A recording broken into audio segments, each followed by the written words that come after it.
Okay, we are back for the keynote address that will be given by Roemer van Toorn. Roemer is professor and director of the Projective Theory program at the Berlage Institute. He's also a staff member of Delft School of Design and has lectured at several institutions around the world. He's an architect, a writer, a curator, and a photographer in the field of architecture. Roemer has co-authored with Ole Bouwman The Invisible in Architecture. He's an editor of the annual Architecture in the Netherlands books and is an advisor for Volume and Habitare magazines. He's currently working on a publication, Fresh Conservatism or Radical Democracy, Aesthetics as a Form of Politics, and the forthcoming photo book, Society of the End. Please welcome Roemer van Toorn.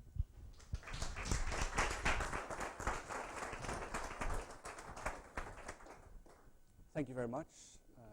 It's a real pleasure to be here and also to see the debate and several presentations on ideology in transparency. In fact, when Brad Steele invited me, he not only asked me to do an interpretation of the theme of today, but also to show the images I have made over, I think, the last 10 years about how our society is changing. But they're not just illustrations, or I hope they're not just illustrations. I hope both to show the complexity of our reality, both its problems, but also maybe the opportunities which are within our existing conditions. So I call them a kind of talking images, and I invite you to be a kind of detective and discovering things in that existing reality.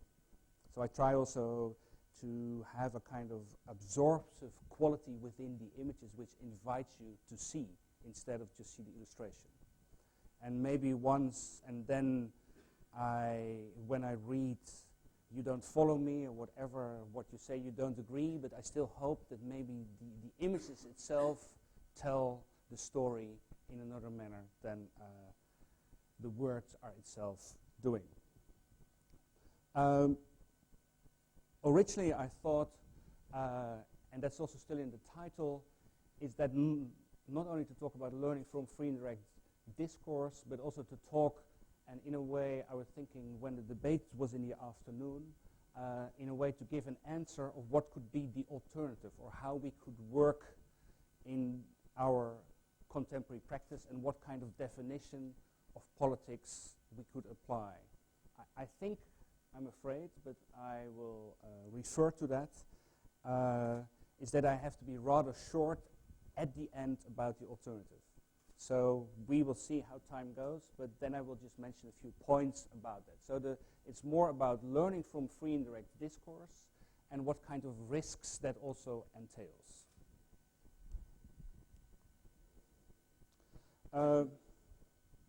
I think that with this kind of PhD dialogue entitled Ideology and Transparency, I think the AA has opened an important debate on ideology in architecture. And I fully agree that questions of ideology, as stated in the text of the symposium, or in other words, politics and ethics in architecture should be addressed because they're way too long ignored. And knowing the contemporary condition as we see in this image, in this financial times, in the crisis, and what kind of icon architect is doing, I think we really have to talk about ideology and politics again. So recently, when I was aware of the title of this symposium, I noticed the recent publication, Engineer Transparency, the Technical, Visual and Spatial Effects of Glass, edited by Michael Bell and Janie Kim. And I think it's a very interesting book. They look into the past and innovative performance of materials such as glass to discover potential futures and discuss also radical experiments, for instance, by the office of Sejima. So, and they look back historically, culturally, they look to the technical aspect and also to the performative qualities of glass. And at the same time, I'm missing something in this book. It's an excellent study with a lot of very good scholars, but I miss an agenda. I miss a political agenda in this book which could structure the material differently in order not so much to define what the problems are or to excavate to reality, but to look back to history and what has been produced from an agenda or from a possible experiment of what we could do, or what kind of strategies are developed in order to arrive at another possibility. So, like many books which tell and talk about reality, somehow they don't dare to take the risk to address a much needed agenda. And even, of course, already asking the right questions would be enough. It's not necessary to have an answer, but to dare to take that risk. Because I think the problem is not so much to make political architecture. We know that every act of architecture deals with power, and there is always somehow power through the regimes we apply, some kind of power mechanisms will be in action. So it's not so much a problem to make political architecture. I think the problem is to make architecture politically. And how could we do that? So if we would make a book from that kind of question, how architecture could be made politically, we would structure those notions of transparency in glass very differently. We would, from an agenda, we would restructure that information.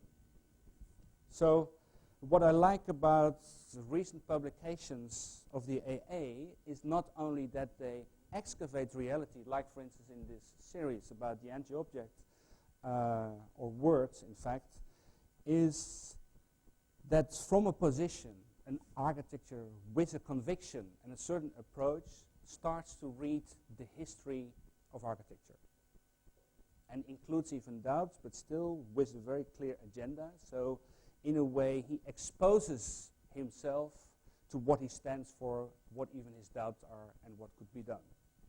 And of course it's not only in this book, but I think also with the text by Denise Brown and those kind of events that is happening, and also I think today. So what I want to stress is that just excavating reality, to know what it is without an agenda or a much needed social political agenda, I think is no longer enough. Of course we have to understand or to theorize what's there, but I think we also should theorize and also develop visions and models how we could work in the future. So enough about that and that book. What it comes down to, I think, or what I will try to do in this lecture is also to sketch how our contemporary society looks like, or what is the condition we have to work in today, but also how we maybe can make a next step in developing alternatives. And what I think is important is that architects should ask themselves, and it was already mentioned in this afternoon, what it could mean to be modern today. How we as architects could help to create conditions of what you could call situated freedom, or how we could come to subjectivations in spatial time sensoriums.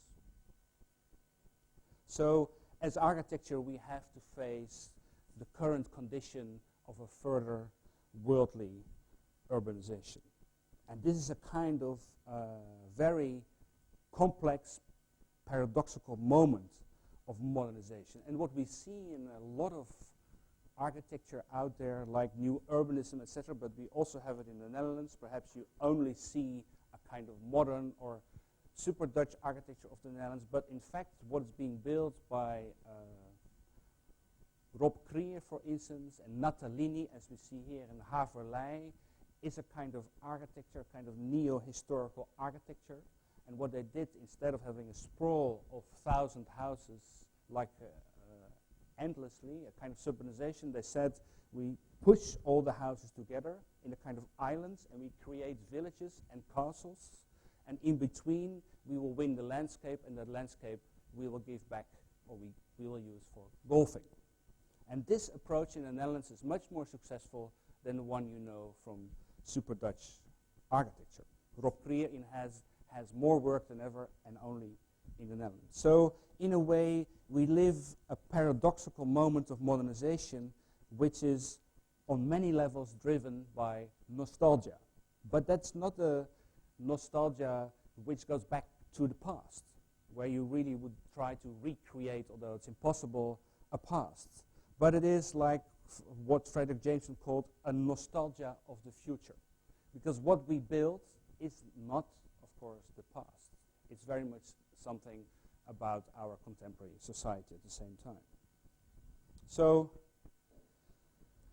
and it's not only in the Netherlands, of course, we see it also in Houston, where we see here a mosque with some, Roman influences.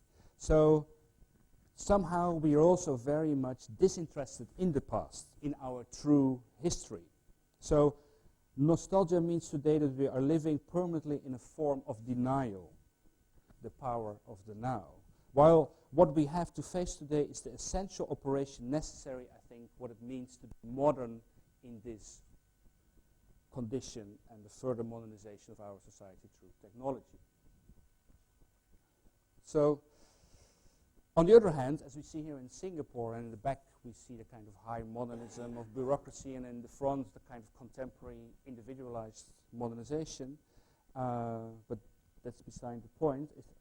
What I admire in many works of the modern movement, but also you find traces of that, of course, in Team 10 and even in Archigram and the Forum movement in the Netherlands, is, although from different perspectives and often naive and with many problems, is that they were working for large audiences, for on a large scale of the everyday. For many people, they were trying to develop models and urban models to create a better world.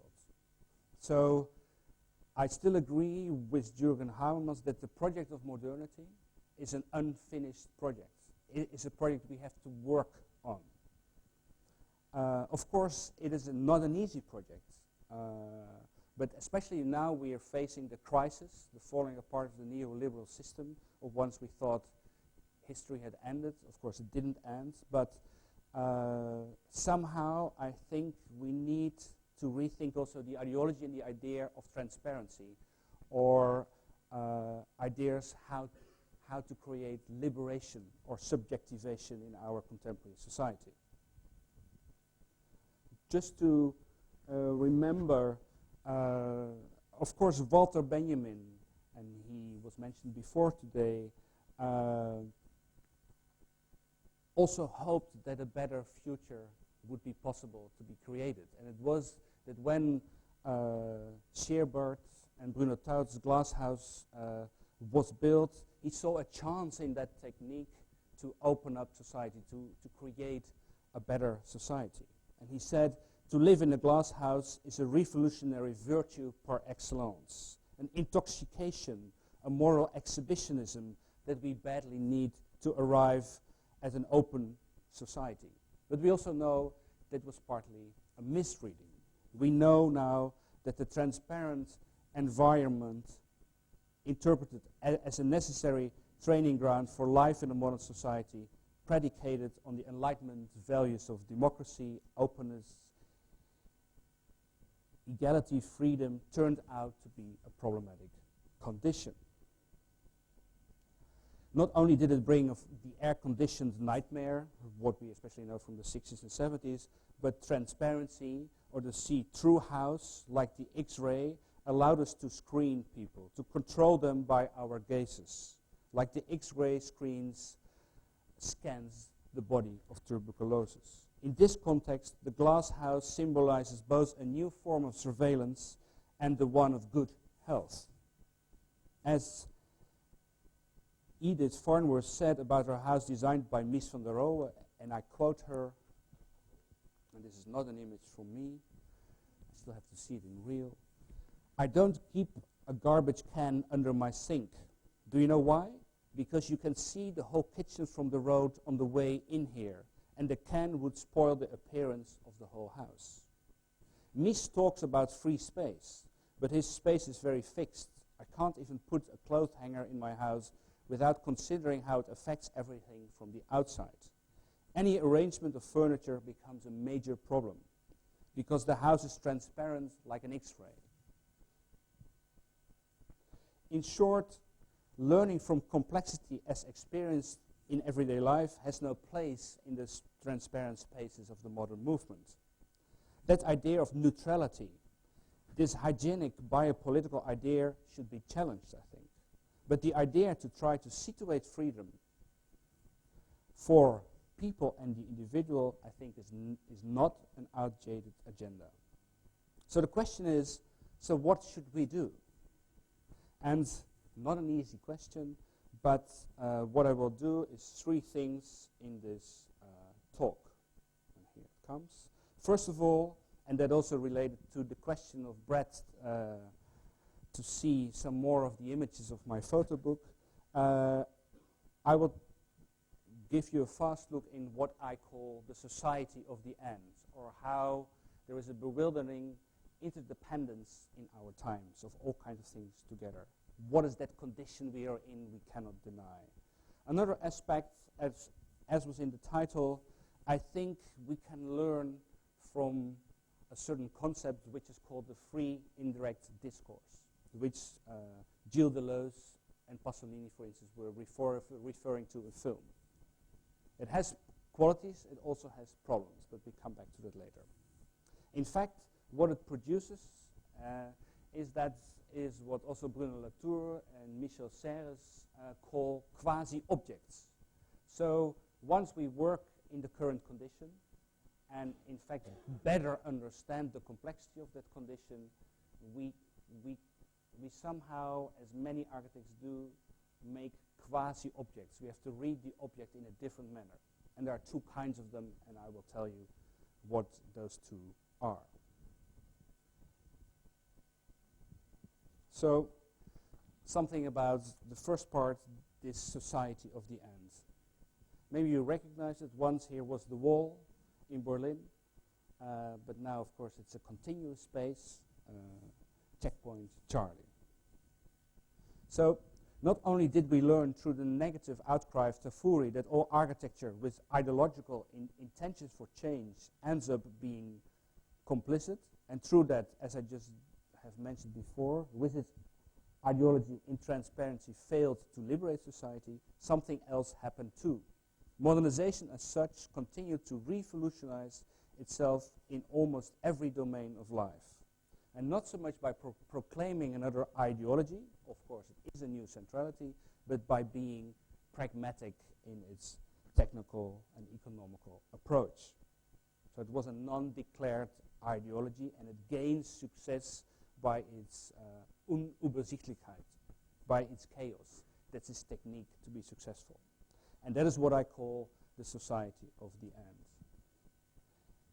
In this new world of interdependence, or our information society, the image and the imagination plays a very essential role.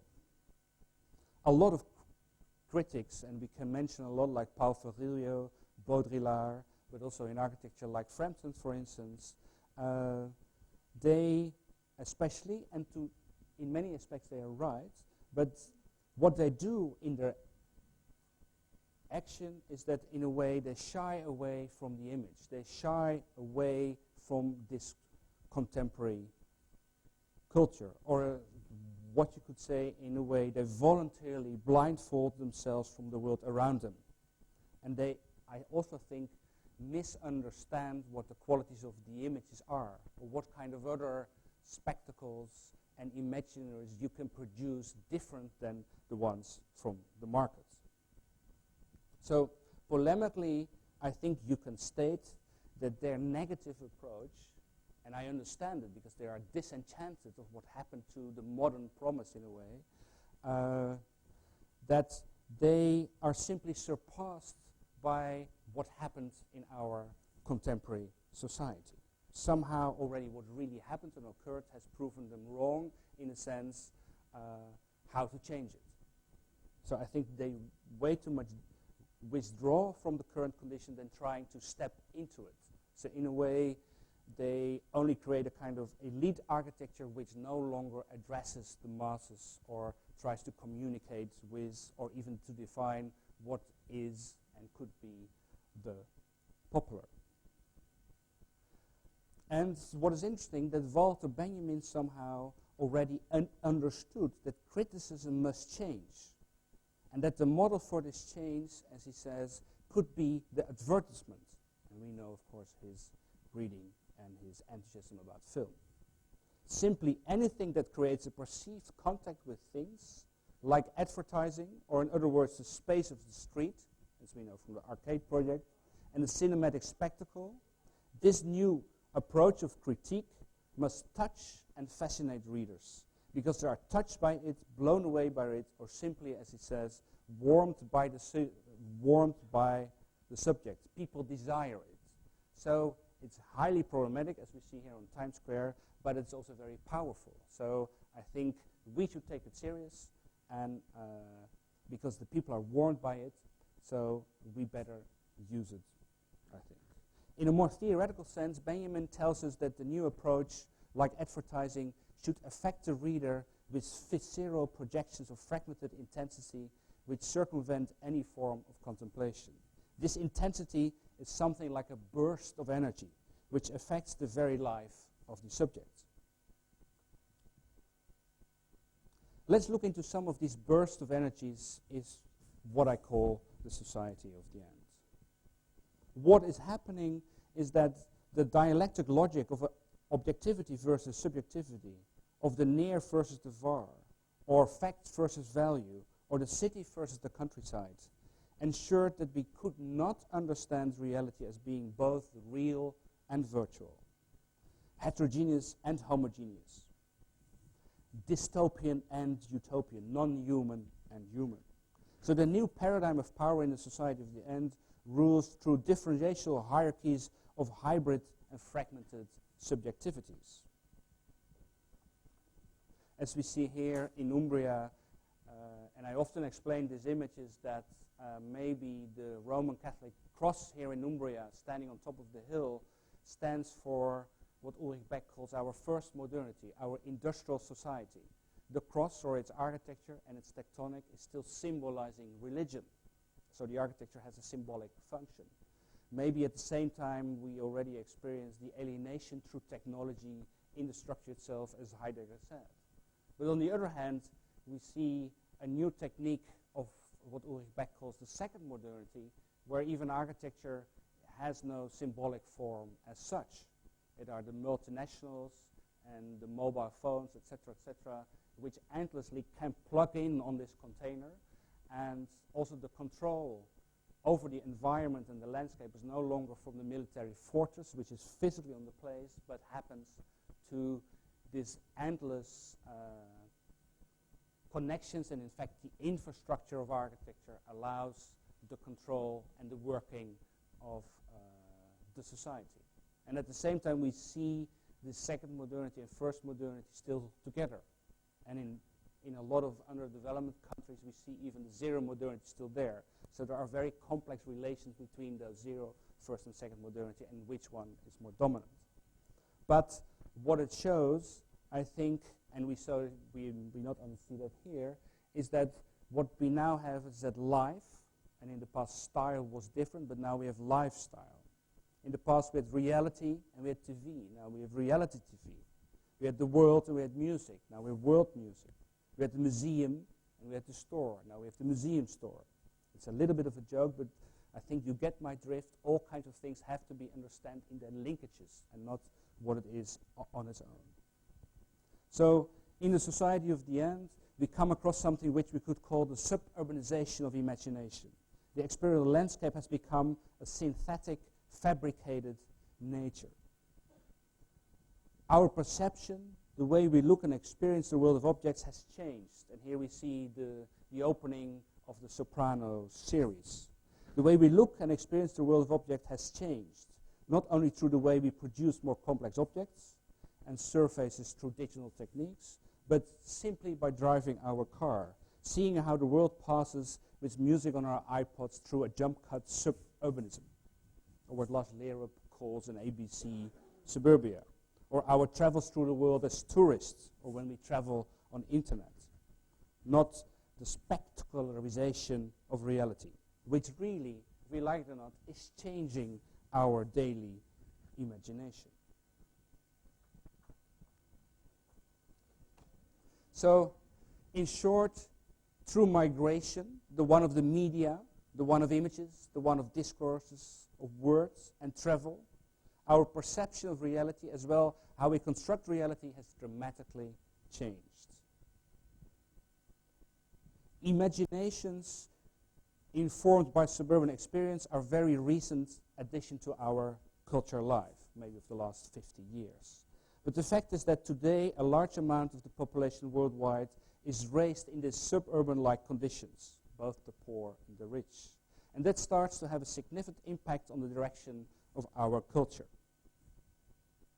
The planned naturalism, the third kind of nature, as it is called, the managed and the neurotic landscape, the awkward in-between condition of the suburbs, somehow feels right to many of us.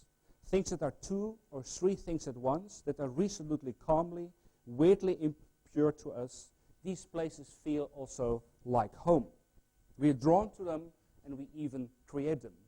Like, in this case, in Tokyo, technology can do it better than nature can in this artificial kind of ski dome where the snow is really excellent even in the summer.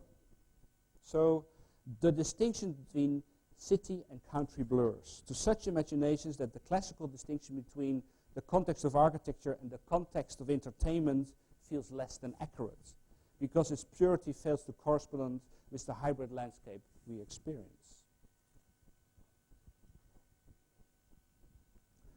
So with the society of the end, the dichotomy between nature and culture is definitely eradicated.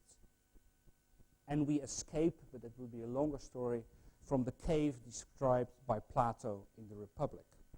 So to make a long story short, we have moved from a linear, bipolar, and dialectical understanding of society, and also a naive idea of transparency, neutrality, and functionality, towards a kind of ideology of opacity, where the development of the mass media and the diffusion of systems of communication is not automatically generating more transparency, helping to develop a more enlightened, self-conscious, and transparent society, but maintaining instead a diversity of viewpoints which renders society more complex, even chaotic, and also false, because it can also hide a lot of true systems, like we know from the corporations and the multinationals, which are off the censor.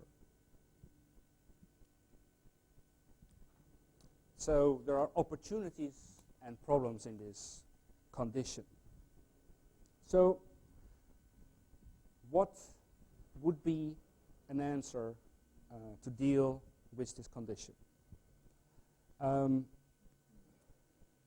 What I think is that what Gilles Deleuze in his cinema books argues, and that's very interesting, I think, that there is a shift between the movement image towards a time image in film constructions. And in this new form of cinema, they make use of a communication device, a kind of speech act, which is based on what is called free indirect discourse.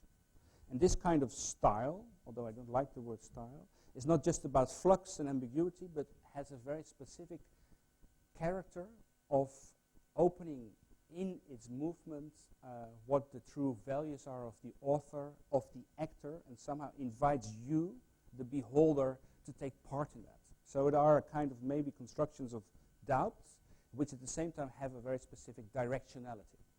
Or maybe they are, like Serge Genet said, they have a quality of democracy, because in opposition to the visual, which always tells the facts, like in the news, the image is always allowing you or even provoking to step in, to form an opinion in confrontation which exists. But I will explain. And while I explain, I will let run a part of Mépris by Godard. But it's silent, so you can hopefully hear me. So Deleuze remarks that the movement image belongs to the genre of Hollywood. in which the action is followed through one or two central characters that meet a challenge that is overcome in the course of actions. And of course, the Hollywood films are still like that. Protagonists of this so-called first cinema find themselves caught in at least two duels, one romantic and another type of duel, a physical struggle with their milieu. Films who make use of the free indirect style are of another kind. There are from so-called second cinema or orthocinema, of which we see, for instance, this part of Jean-Luc Godard. But also in Rossellini, Moretti, and the Dogma Group, and some other contemporary films like Gomorrah, we find that kind of approach.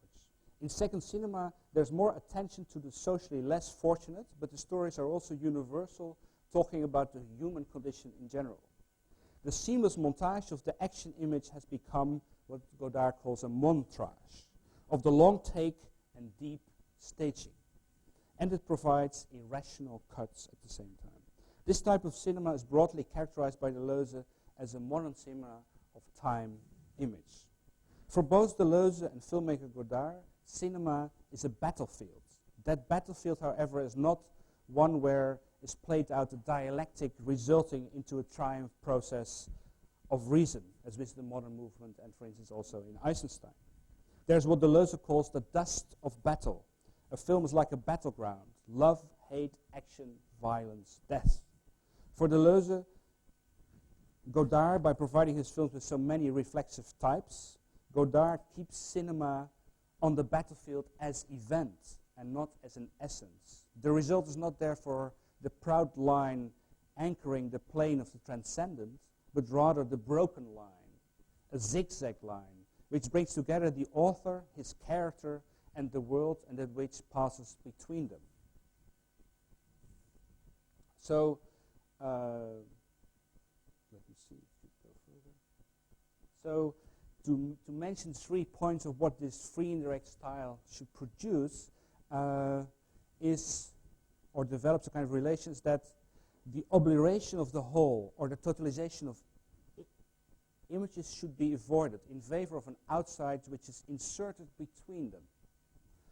Secondly, the erasure of the internal monologue as a whole of the film in favor of a free indirect discourse and vision.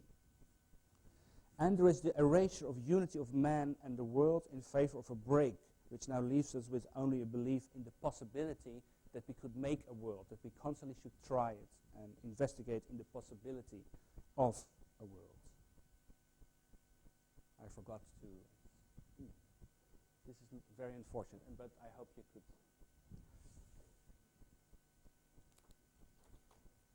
Maybe the plug... Sorry. So, I hope you a little bit better understand also by the movies what I mean and what is meant with this free indirect style and what the opportunities are.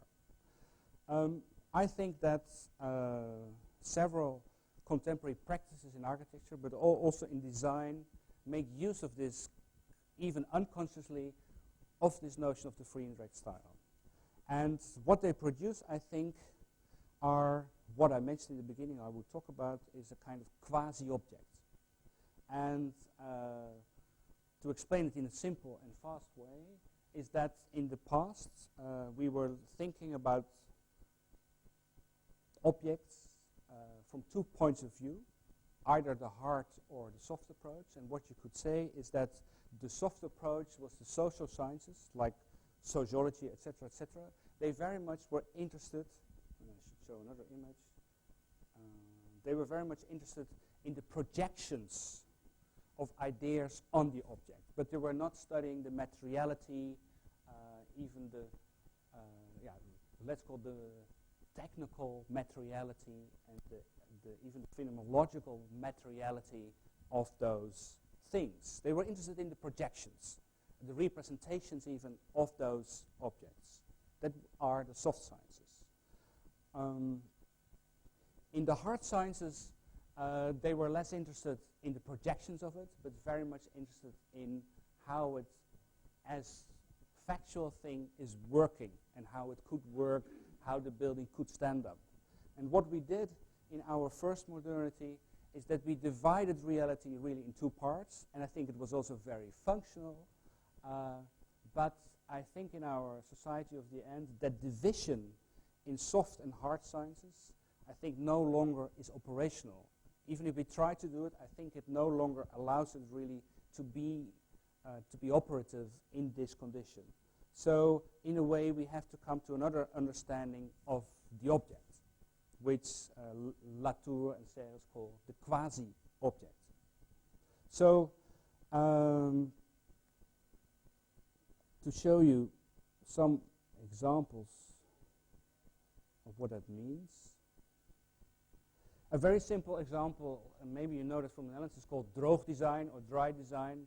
Probably you have seen it already too much, but it's not so much just the technicality of the glass to uphold or to have the wine in the glass, but it's also about the affects, the feelings, and the cultural meaning of the glass.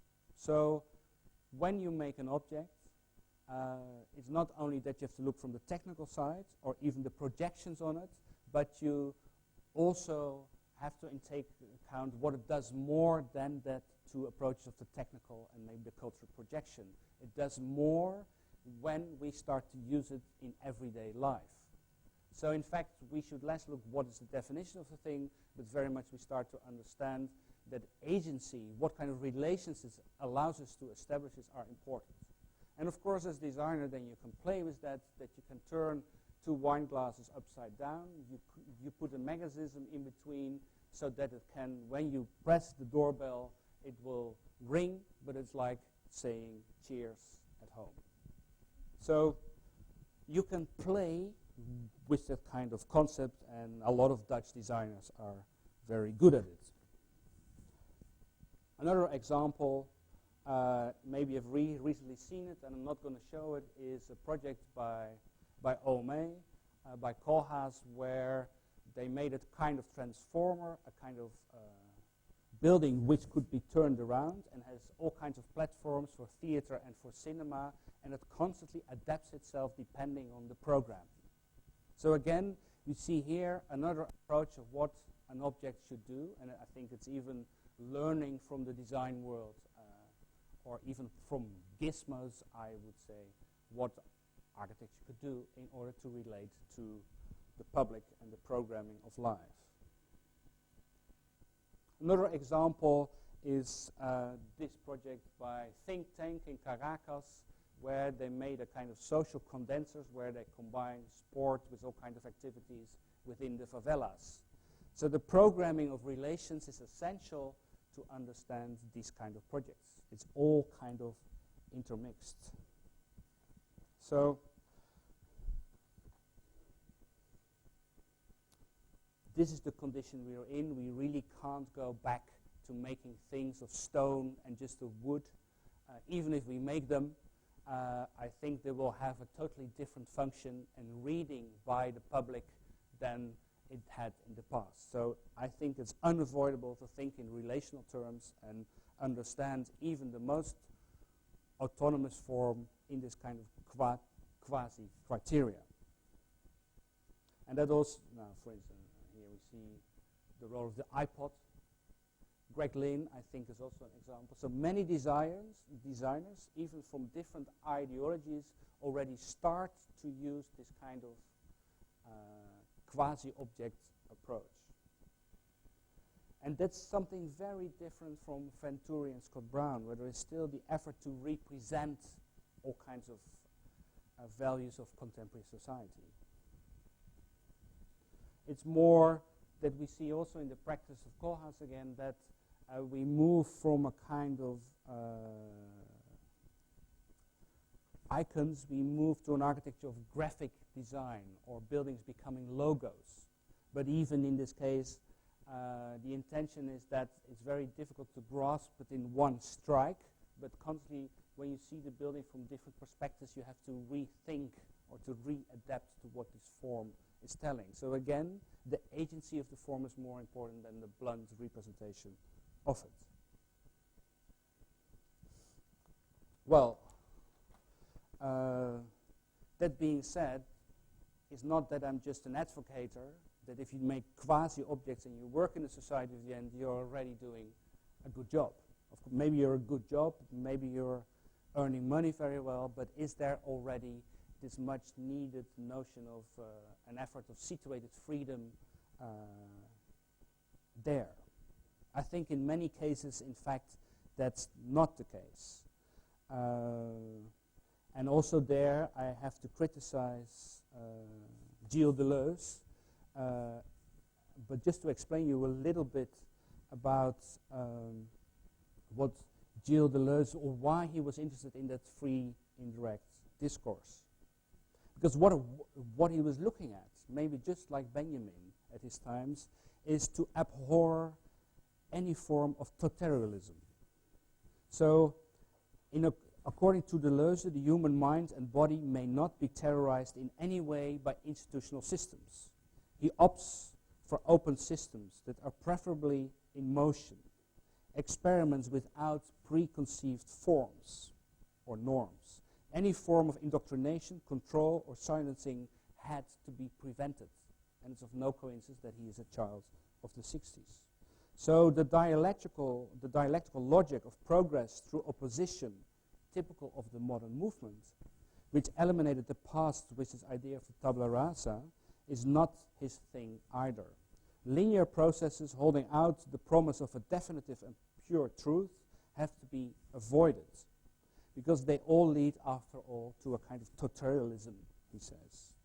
So, central to Deleuze's theory is the optimistic reading of man as a positive pleasure-seeking machine, capable of accomplishing the most positive connections possible in each unique situation.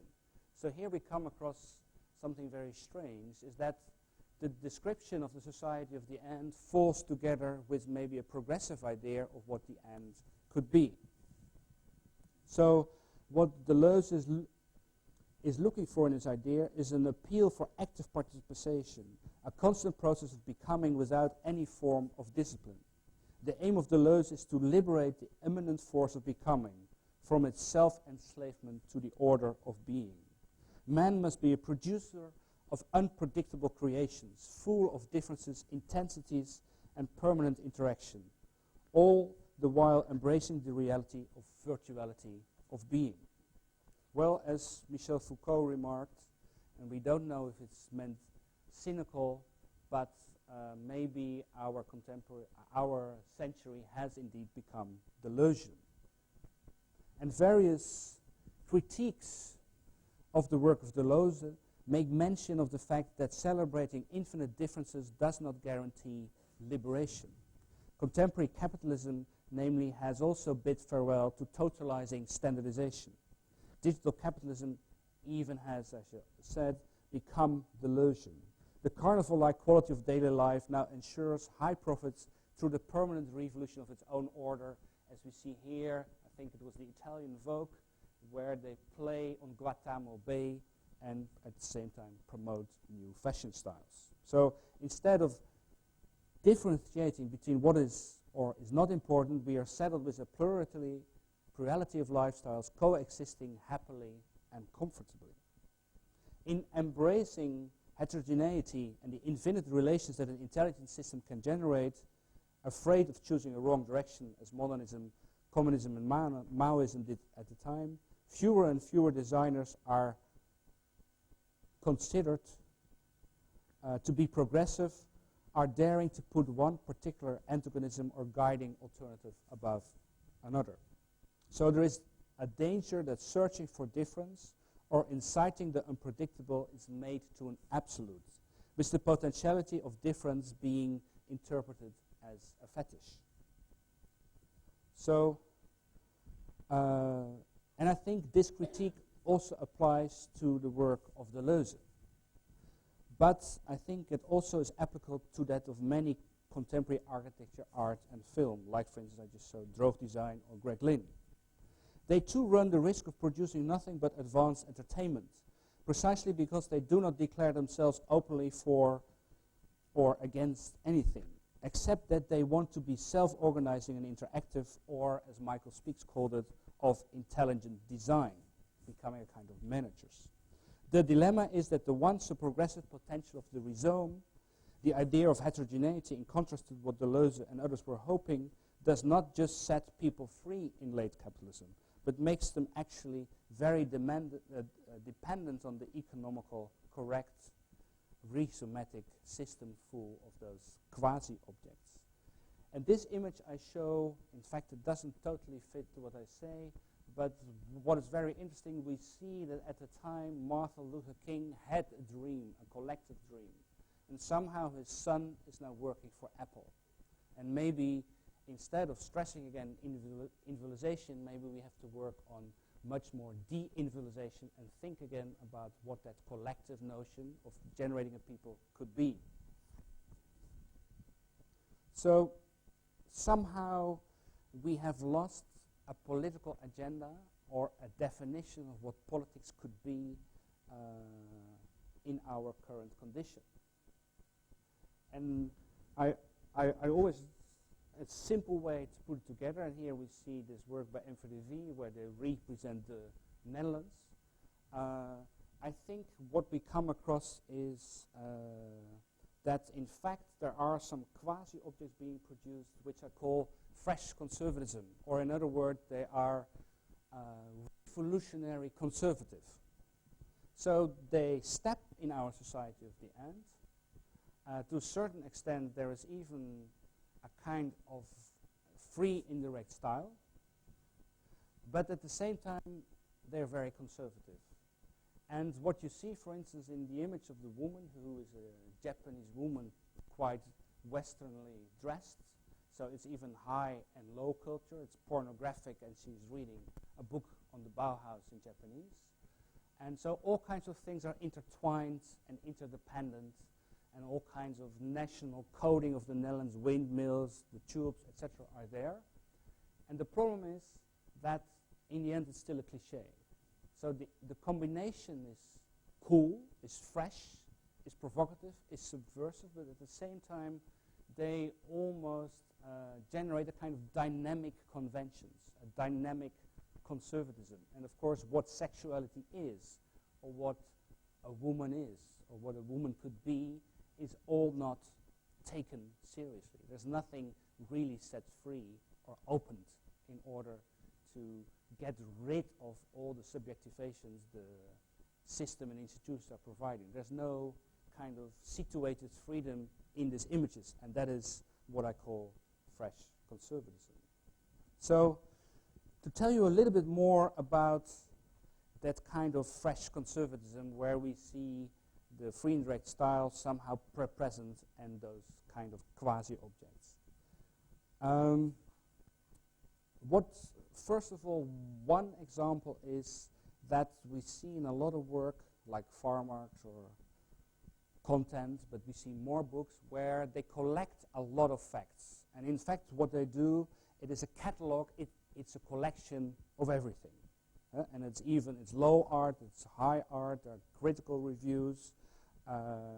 So in fact, the positive act is the gathering of material, to collect the traces and testimonies of the common world and a common history. And what happens is a kind of equality of all items. So in a way, there is no choice involved. There is not a subjective, of course there is, but it's hard to see because it's not outspoken.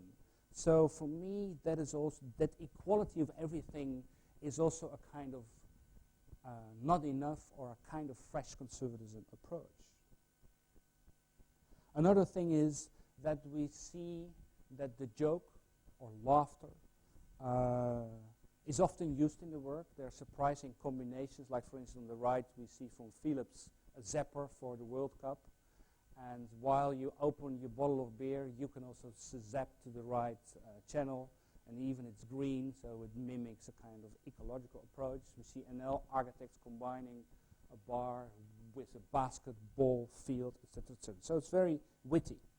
But that conjunction of heterogeneous elements, the way it is staged, is, I think, not really opening a secret.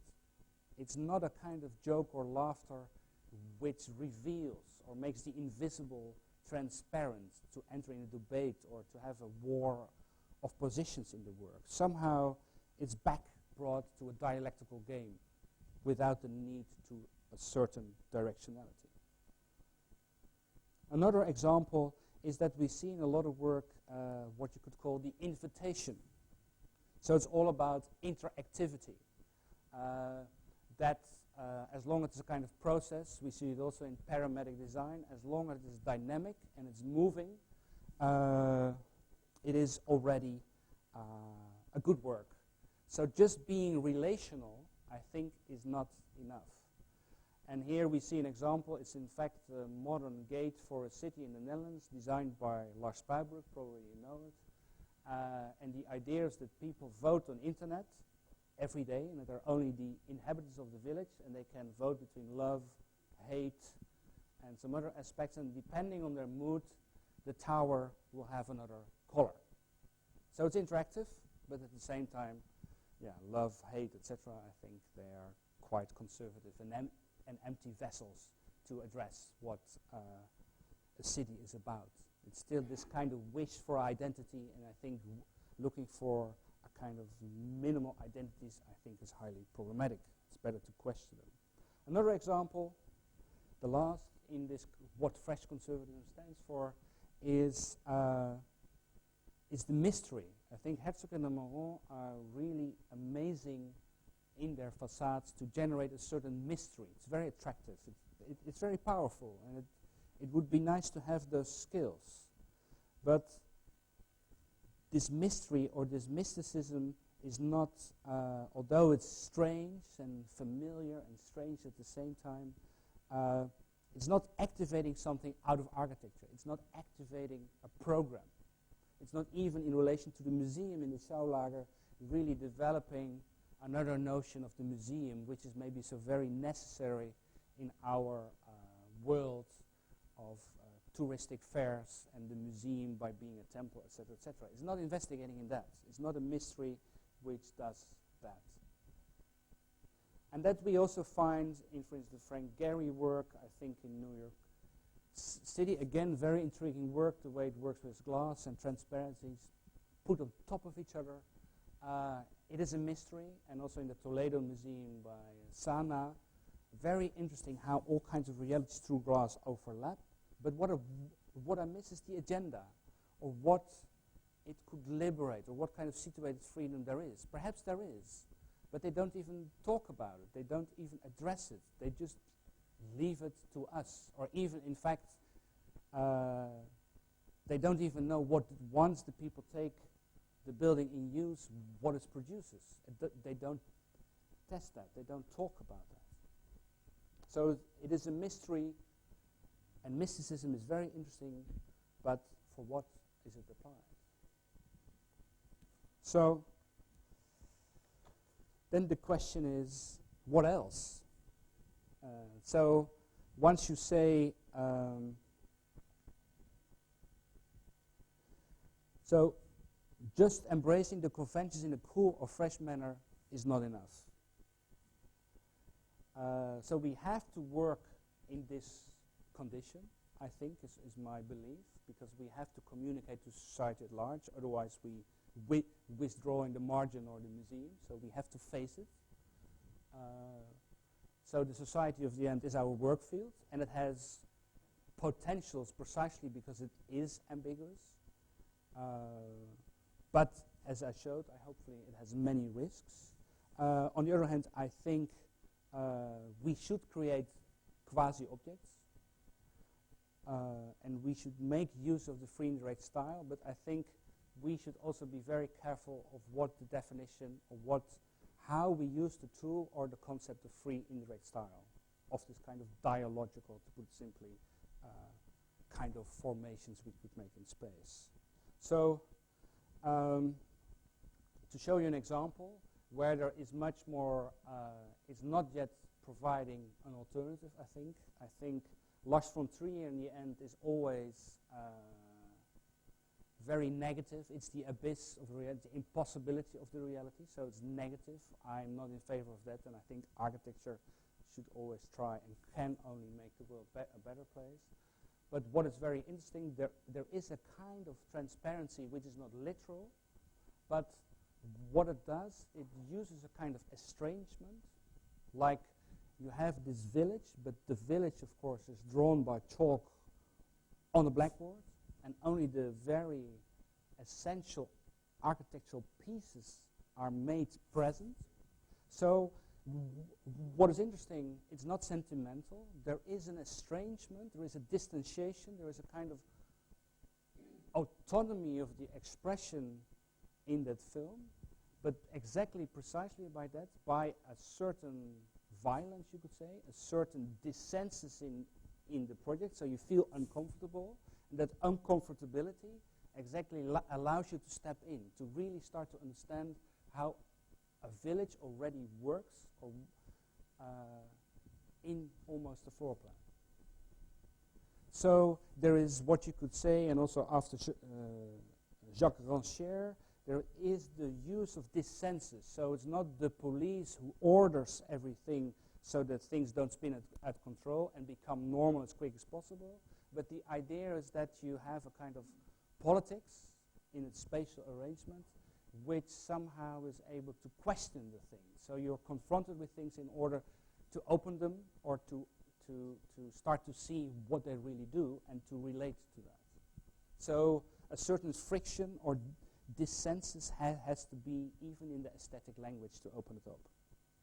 And that, in fact, I think we also see in the films of Jean-Luc Godard, although they're very intellectual, but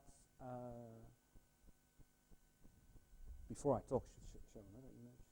For instance, when you remember, we saw the image of this Japanese woman which was full of a copulation of cliches. In fact, what we see in Godard, it's also a male view, but here, sexuality or the image of the woman or nudity is always avoiding the idea of the cliche. It's much more that we recognize things of eroticism, of historical depictions of nudity, and all the things are layered together, the media, etc., much more to open up that reality, to liberate them almost from the cliche-matic. So here the free indirect style is really working. And what is interesting, I think, it's not that we feel uncomfortable. It's not the avant-garde approach where you have the shock, the blunt shock, and you almost fall apart because of the shock. No, at the same time you feel comfortable. So it is also a technique where you have the conventions in place, where you feel okay, and based on what you like and what is your world, in any case, it's our world, so we feel comfortable, you start to discover the other opportunities, the liberating moments, or what you even experience when you do kiss your girlfriend or your boyfriend, and what that experience is in real, beyond the representations or the medialization of it. Well, that tradition is very interesting.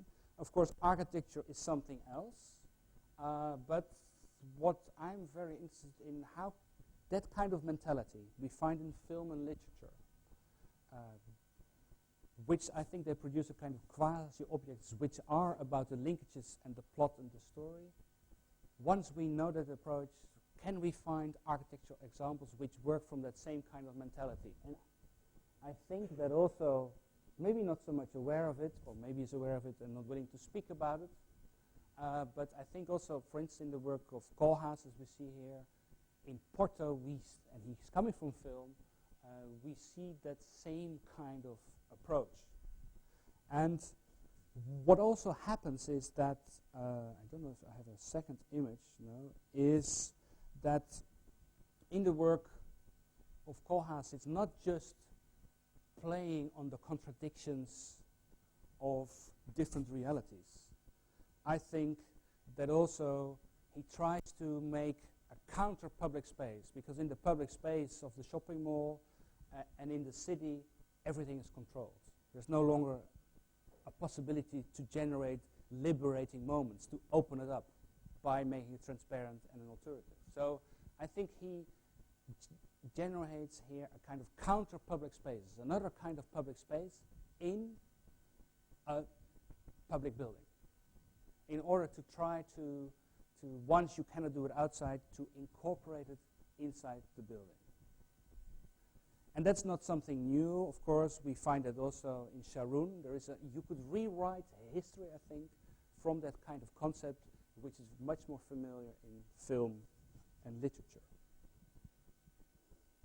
But it's not all Kohlhaas. I think also Lakato and Fasol in Palais de Tokyo, you find the same kind of traces.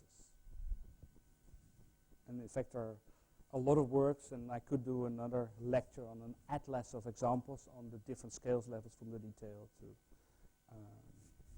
So to end, and it's not finished, and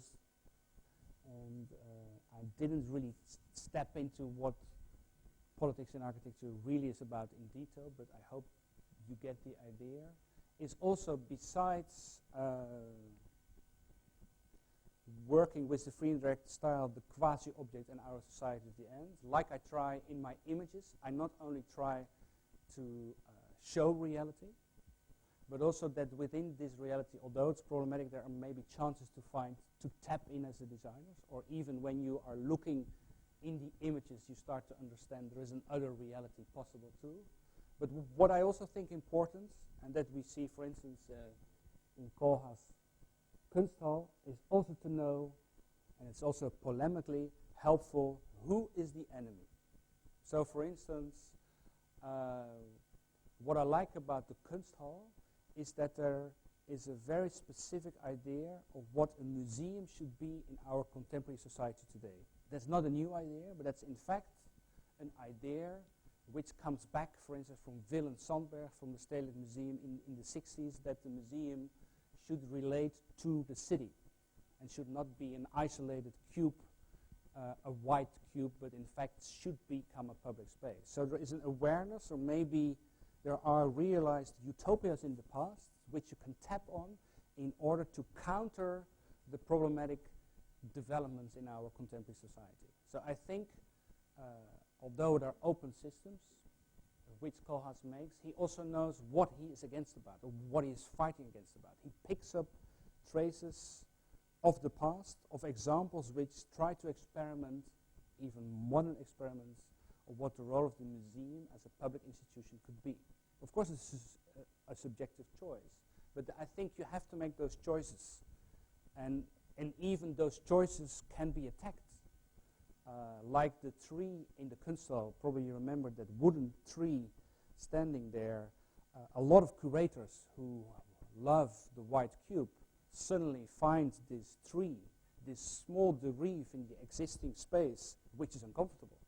So somehow, Kohlhaas is not saying it should do this, but he builds in provocations in order that the curator and the viewer are somehow set free or are forced into a position. So, something about the enemy.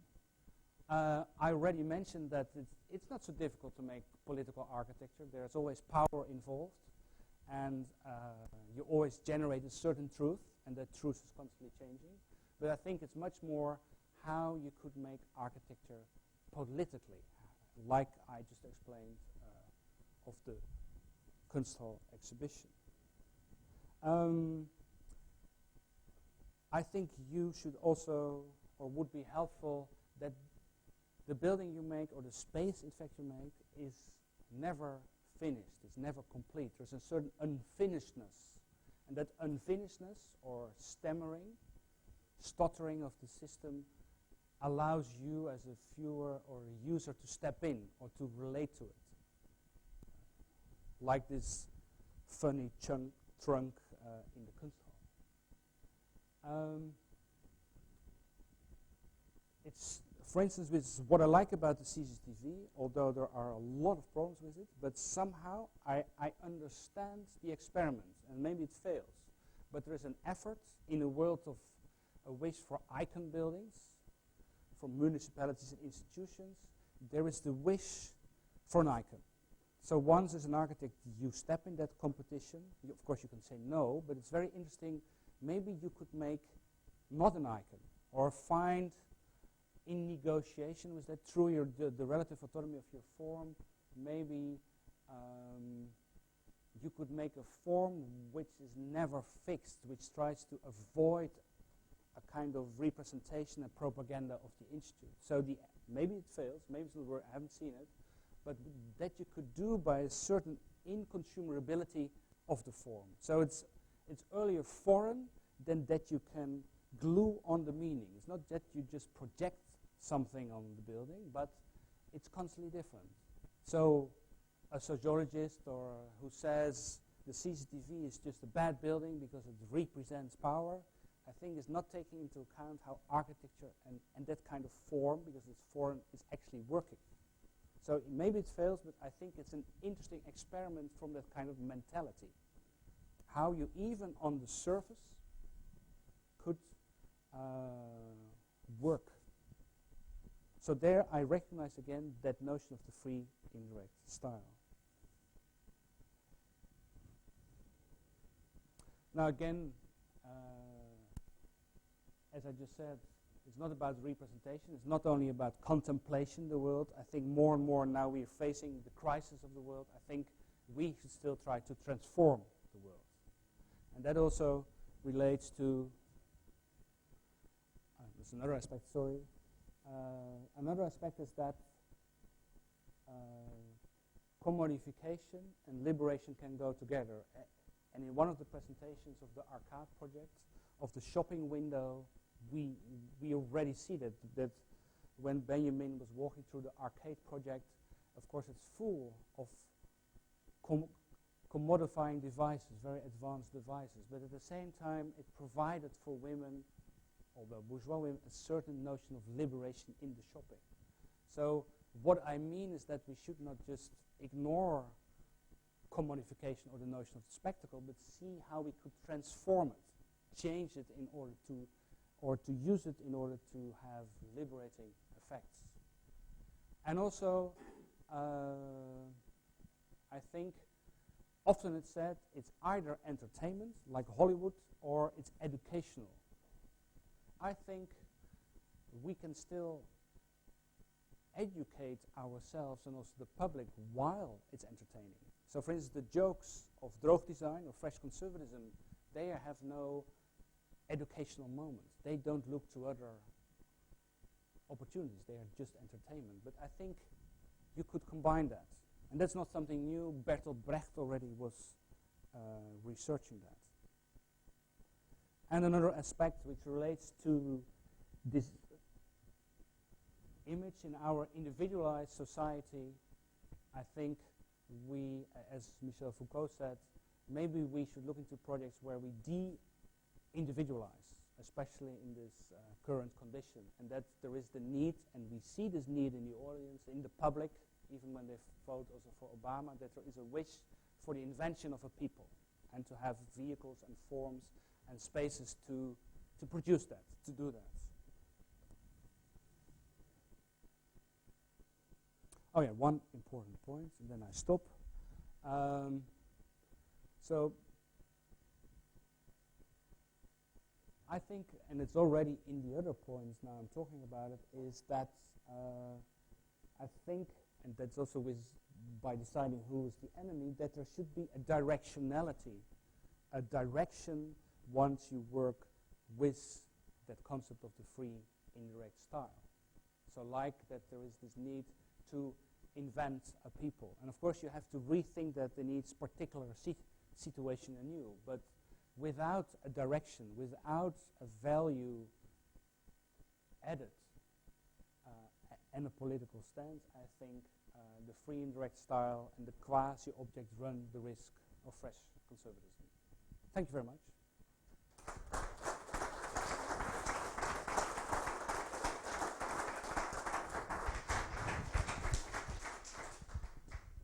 I don't know if there's any questions. I was a little bit confused about like the nature of the category free indirect style or discourse, as people would normally say it, and how it related to the political argument. I mean, from my understanding, people, I mean mostly literary critics, would understand free indirect style as that moment when the voice of a novel goes beyond just being a godlike authoritative report of something and begins to, in some sense, enter the subjectivity of the character who's being described. So you have what you might call a kind of trans-subjective discourse. I mean, I think it's not surprising that almost all intellectual discussions about free indirect style essentially argue that Flaubert is the origin of it, and Emma Bovary is the sort of proper site to understand that process. Now, I can understand then a certain kind of defense of what I would call realism here, you know, as a mode of comprehending a certain intersubjectivity. I can even imagine an architectural sort of version of that. I think I have two problems. One, why that intersubjectivity, we wouldn't normally think that Madame Bovary as a novel, indeed Flaubert would not want us to think of it as political, because that would mean to stop thinking about Emma Bovary. Yes. So, you know, that would be one point. I mean, it's not... and the second thing is that the examples, the Godard in Le Mépris, and then I can't remember the name of the film, but it's about art history. I mean, the figure you see, you know, is a woman, but it's actually Ingres Odlisk. And the Lars von Trier, all these are, I mean, seem to me examples of something quite different, which are fundamental transformations of stories, not deepening the intersubjectivity. They're direct and abrupt, even violent interventions. So I somehow, you're trying to mean, I'm having this problem. Yes, so you, if I understand you correct, that with Madame de Bovary, there you have a kind of intersubjectivity, and even you live the story through Madame de Bovary, so there is no bad and good, but you really experience it, and by that you are her and start to really feel the problematics of it. And with Godard and the others, it's much more a montage, it's more hard, and it's not really allowing you to dwell into the different subjectivations of those people. Well, the violence of it, for example, you quote the shot in which the actor is looking supposedly at the return to Ithaca, but if you look carefully on the horizon, there's no island. Right. I mean, you know, yes, it's a fairly violent transformation of the Odysseus story. Yeah, and in fact, that kind of, or my interest is that you, and maybe that's the next step from originally what Madame de Bovary and Flaubert was doing, that Pasolini was also very much, or for him, film is about the free indirect discourse, so you have this double coding, so it's not about good and bad, but there's a kind of opening created in order when you step in to see the subjectivation process emerging and to form a point of view.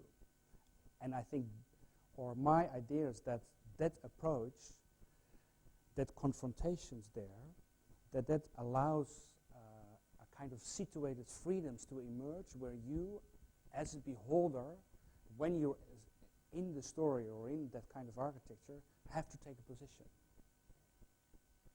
But I agree with you that maybe there is a redefinition of what free indirect discourse is. It's not enough to, and that's my struggle also. That's why I see the free indirect discourse used a lot in all kinds of manners, and it's not yet a kind of progressive act.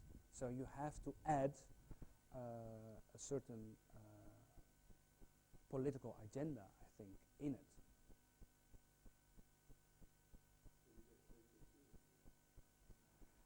No, because it's not an ended, it's not looking for systems that are closed. I'm interested in systems that are open. So there's also a war of position, and that relates me also for, so I'm looking for an aesthetic device, how you could have, like in the thinking of radical democracy, but also in Jacques Rancière's approach, there's an effort to look to systems of disagreement which open it, not only deconstruct it, but also allow that new moments of liberation could arrive based on what exists. That's a challenge I took on board, and of course there are important questions to be asked to bring that further.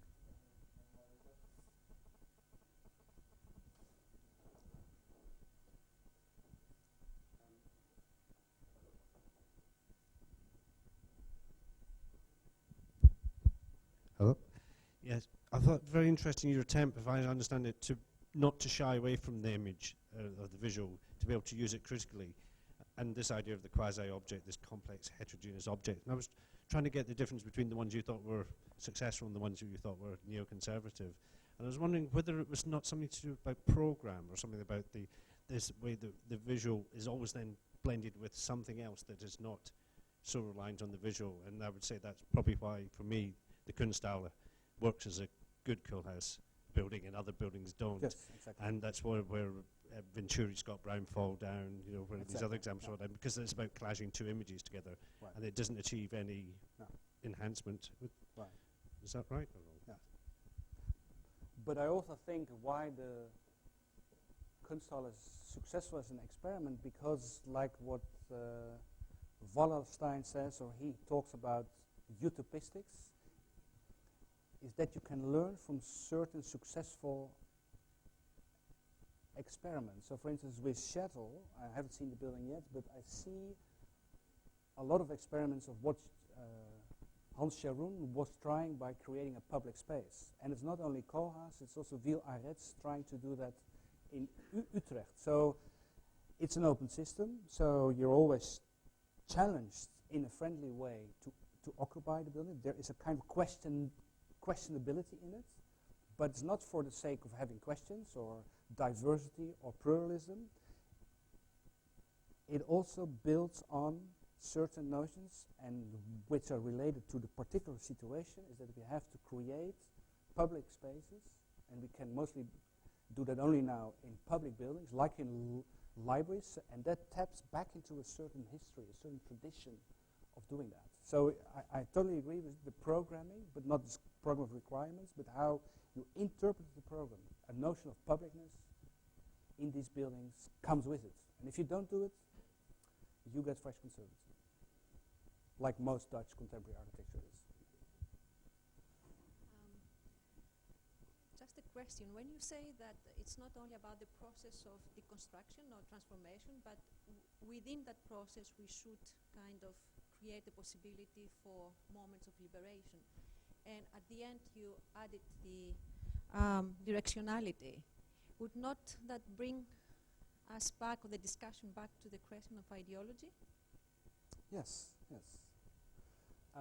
But so, yeah, that's true. I think, for instance, again, to stick with the same example, with the Kunsthalle, there is an ideological choice of what the role, the societal role of the museum should be today.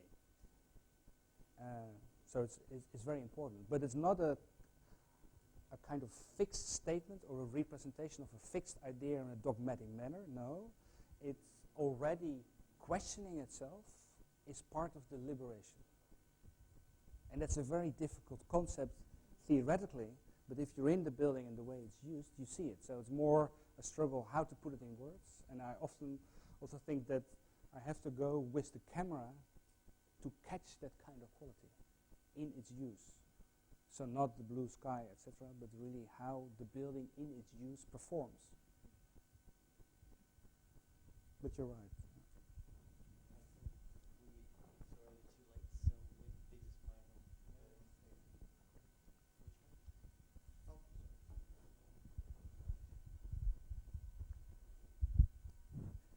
Because you mentioned Rancière and political theories, I think there is a very interesting discussion in contemporary political theory today about the political. And it's always very challenging to see how this kind of political theory can be transformed into architecture. I think the political is defined by political theories. It's called sometimes by Rancière, for instance, politics, as a moment of destabilization. I think this connects to what you presented as Koolhaas' work as unfinished. Actually, one can imagine architecture at the moment that it fails. Because actually the political is the moment where politics as a status quo fails, and then there is a moment. Of course, there is always the risk of fetishizing this moment of the political. But I think I can understand why you refer to Koolhaas, because the way I understand the work of Rem is as kind of unfinished, and also sometimes, it fails. Absolutely. Yeah. So in that way, it relates to the political, and also most of the contemporary architecture address something like a mass, which is not a mass, is a crowd, because a crowd is a conglomerate of solipsistic individuals. But it's very difficult to think again the collective or the people. I think what is most important is not to think, for instance, public space, but to think the category of the public. Yes. In the contemporary conditions. So I think in your presentation today, it was very interesting because there were very points where one can think further on this. Thank you very much. If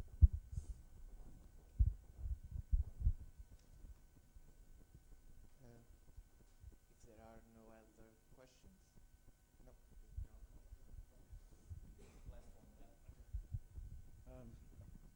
I think there's going to be a question at the end of it. I mean, I think to start with, you're right in your characterization of Koolhaas' approach, from what I understand, that this internalization of it's essentially a rearguard action to protect some kind of piece of metropolitan life by internalizing it into public buildings, saying that the outside is already lost in a sense, but we can internalize part of it and protect it there, basically to protect part of the progressive side of modernity.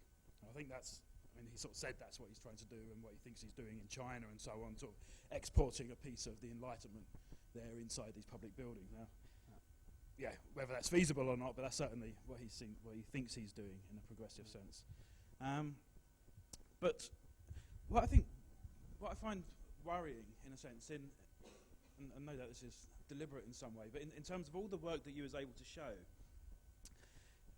it's always based upon a particular role of the designer or the architect, very much responding to briefs which are coming out of a particular way of producing things.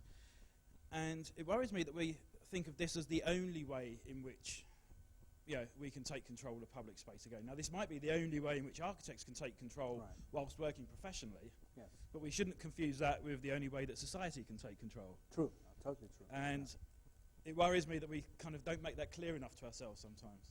Yeah, that's right. So that's true.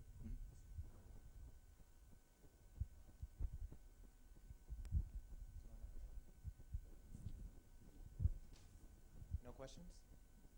No.